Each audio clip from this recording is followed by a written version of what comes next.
আসসালামু আলাইকুম ভিউয়ার্স। এই যে রূপচাঁদা মাছ, সেদিন যে বললাম না যে আমার বাসায় শ্বশুরবাড়ি থেকে রূপচাঁদা মাছ, ইলিশ মাছ চলে আসছে। তো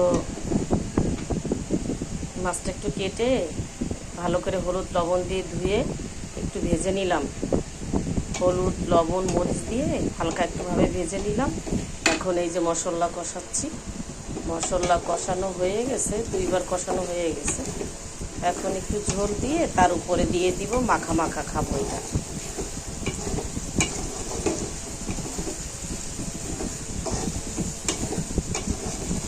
এই যে মশলা কষানো হয়ে গেছে।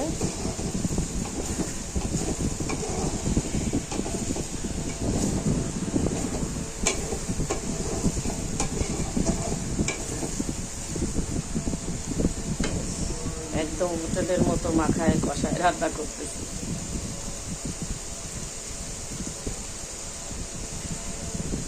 এখন একদম এক পিস করে দিয়ে দিব মাথাটা।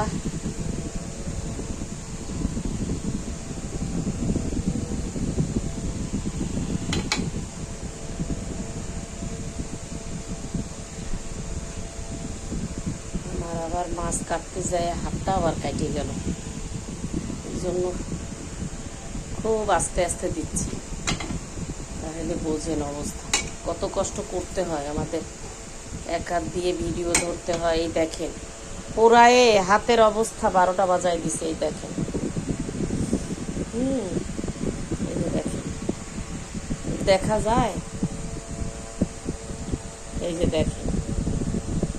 তারপর এই একটা লাগাইছি, বুঝছেন আমাদের কি কষ্ট করতে হয়। এবার ঢেলে দিলাম। এবার একটু মৌ দিয়ে দিব। মৌটা দিয়ে দিলে মাখা মাখা একদম থাকবে। এটা একদম হোটেলে এরকম বড় বড় হোটেলে এইভাবে আর কি করে দেওয়া আছে।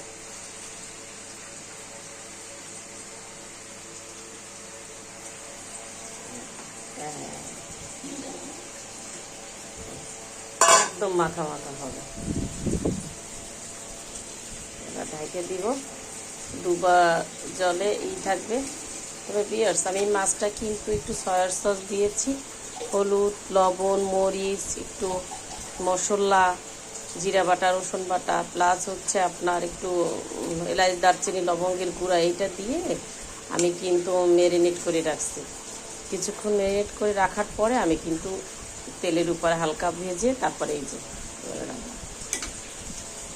তো ভিউয়ার্স, ভালো থাকবেন। আমার মাছটা যেন মজা হয় সেই জন্য দোয়া করবেন। আল্লাহ হাফেজ।